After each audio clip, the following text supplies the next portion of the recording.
एमिति गोटे हेल्दी मिठा जहाँ छुआठू आरंभ करके वयस्क लोक मैंने समस्ते खाईपारे आउ बनैबा बहुत सहज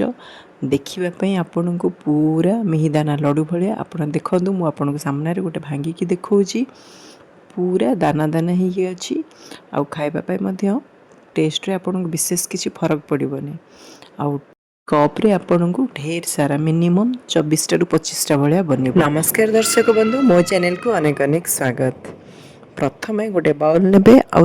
गोटे कप नेबे दलिया माने जो गहमटा जो गोटा गहम ताकू जदि आपण चुरेबे कलर जदि चुरेबे जेमती पूरा खंड खंड रहइबो सेटा होची दलिया जोटा कि आपन को खाइबा पय बहुत ही हेल्दी रहइबो किछ असुविधा नै। ताकू कोन करिवे ना गोटे कप नेबे ग्लास नियंतु बाउल होंतु जहाँ भी सेट करूछंती गोटे नेबे आउ ताकू भलसे दुथर भलिया धोई देबे आउ ताकू पानी देकी मिनिमम आधा घंटा ताकू छाड़ी देबे। आधा घंटा पर देखिबे सेटा फुलिकी साइज रे डबल हो जाइछि आउ हमर क्वांटिटी मध्ये टिके अधिक होइछि। वर्तमान आउ गोटे बाउल रे ताकू स्ट्रेन करिवे माने तार जो एक्स्ट्रा पानीटा आपन को बाहरी जिवो आउ हमर दलियाटा सोक हो जाइछि तो बड़ हो जाइछि तो सेटा हमर पूरा ड्राई हो जिवो। जदि पारुचंती टिके समय 5 ରୁ 7 मिनिट भले छाड़ी देबे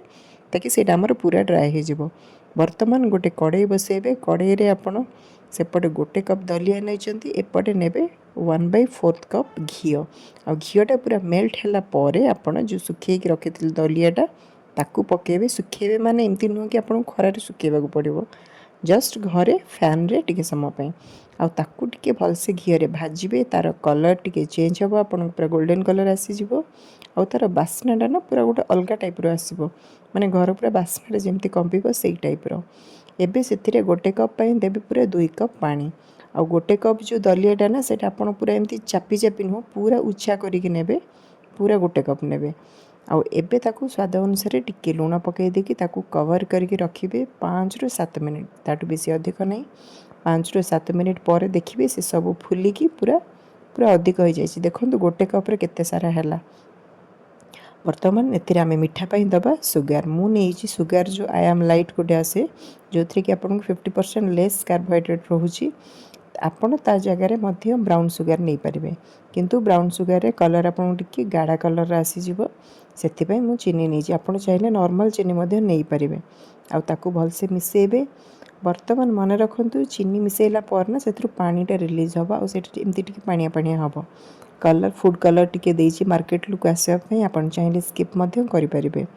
आ एबे एथिरे बासना पई मु नेछि किछिटा गुजराती गुजराती आपन को मिनिमम गोटे कप पई 3 टा 4 गुजराती ताकू एमती हेमदस्तारे टिके चूरी देबे और ताकू पकेबे नाही जदि आपन पाखरे पाउडर अछि ताकू मध्य पकेई परिबे। वर्तमान एथिरे बासना पई माने भलो गोटे गुआ घियर बासना आसीबा पई लास्ट को आपन 2 ରୁ 3 चामच भलिया गुआ घिय देबे आ मगज रे दाना देबे जदि नाही मगज दाना ता बदले आपन काजू किशमिश मध्य देई परिबे चलिबो। आ एबे ए सब को भलसे मिसेबे आपन को टिके समय मिसेबा को पड़िबो देखिबे जेते बेले आपन को चारि साइड रो से पूरा पैन को छाड़िबो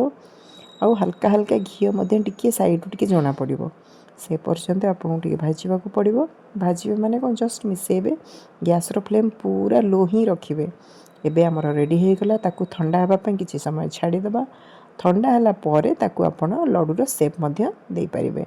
किंतु गरम अवस्था रे जमर भी करिवेनी। देखंतु एबे मोर पूरा ठंडा हे गला मु ताकू कोडी आधा घंटा भलिया पूरा छाड़ी देइतिली आधा घंटे परे ताकू आपण जो हिसाब रे चाहउछंती शेप छोट हो बड़ हो आपण करिवे आ ताकू एमती लड्डू बांधी देबे पूरा टाइट रे किछि कहले ना आपण को किछि टेस्ट रे फरक जणा पड़िबो नाही खाली एतिकी आपण को रहइबो बुंदी लड्डू टे टिके सॉफ्ट रहइबो एटा टिके हार्ड रहइबो कंपेयर टू बुंदी लड्डू बेसन लड्डू नहले टेस्ट एकदम सेम रहइबो आ एटा मध्ये हेल्दी रहइबो समस्त याकू खाई परिबे छुआ मध्य खाई परिबे बड़ लोक मध्य वयस्क लोक जो मानकर दांत भी नाही ताकू मध्य से माने खाई परिबे आ ताकू आपण रखी भी परिबे किछि दिन मिनिमम 1 वीक पर्यंत रहइबो फ्रिज रे किछि असुविधा नाही आ फ्रिज रे रहिला परे मध्य तार टेस्ट रे किछि चेंजेस भी आसीबनी। आपण निजे थरे ट्राई करंतु केमती हला मो सहित कमेंट्स रे शेयर करंतु आ घरे निश्चय थरे बनांतु जोटा कि बहुत ही भल लागिबो। देखा हबो नेक्स्ट वीडियो रे रहउची। नमस्कार जय जगन्नाथ।